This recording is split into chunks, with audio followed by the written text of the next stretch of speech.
Ipinarating ng iba't ibang labor groups sa bumibisita sa bansang si U.S. Commerce Secretary Gina Raimondo ang mga hinaing na mga manggagawa. Kasabay po niya, nagprotesta ang grupo ng mga health workers para ipanawagan ang hindi mabigay-bigay nilang benepisyo. Nasa frontline balitang yan, Gerard de la Peña.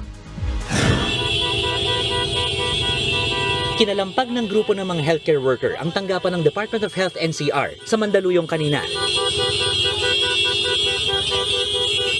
Protesta nila ito sa hindi pa rin naibibigay na health emergency allowance sa mga hospital staff na nag-duty noong kasagsagan ng COVID-19 pandemic. Ayon sa United Private Hospital Unions of the Philippines, 62 million pesos pa ang utang ng DOH sa mga medical worker. Ang halos 20 billion pesos sa pondo para rito, ibinigay na raw ng Department of Budget and Management sa DOH. Pero 2 buwan na ang nakalipas, hindi pa rin nakukuha ng health workers ang pangakong benepisyo. January pa lang! Nasa inyo na yung pondo!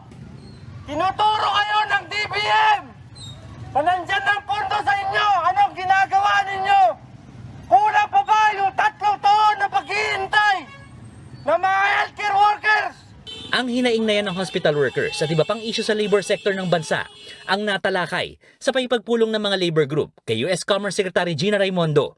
Si Secretary Raimondo ay bahagi ng kauna-unahang trade mission na pinadala ng Amerika sa Pilipinas.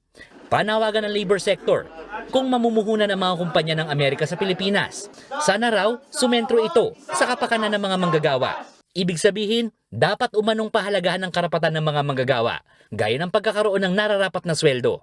Yung unang babaratin ho para ho pumasok yung investment ay yung mga manggagawa ho na merong pamilyang umaasa ho sa kanila, may kailangan ho silang pakainin ng mga anak. Tinabla rin ng grupo ang pahayag ng mga business group na nata-turn off o umaayaw ang investor sa Pilipinas kapag mataas ang pasahod. Ipinarating din ng labor groups ang iba pang issue, gaya ng kawalan ng security of tenure ng mga manggagawa, red tagging at pagpatay sa mga lider ng union. Nagbabalita mula sa frontline, Gerard de la Peña, News 5. Mga kapatid, Ed Lingaw po, maging maalam at may pakialam sa mga napapanahong balita sa ating bansa. Para sa mas malalimang pagtalakay at paghimay sa mga issue at headlines, tumutok lamang at mag-subscribe sa social media pages ng News 5.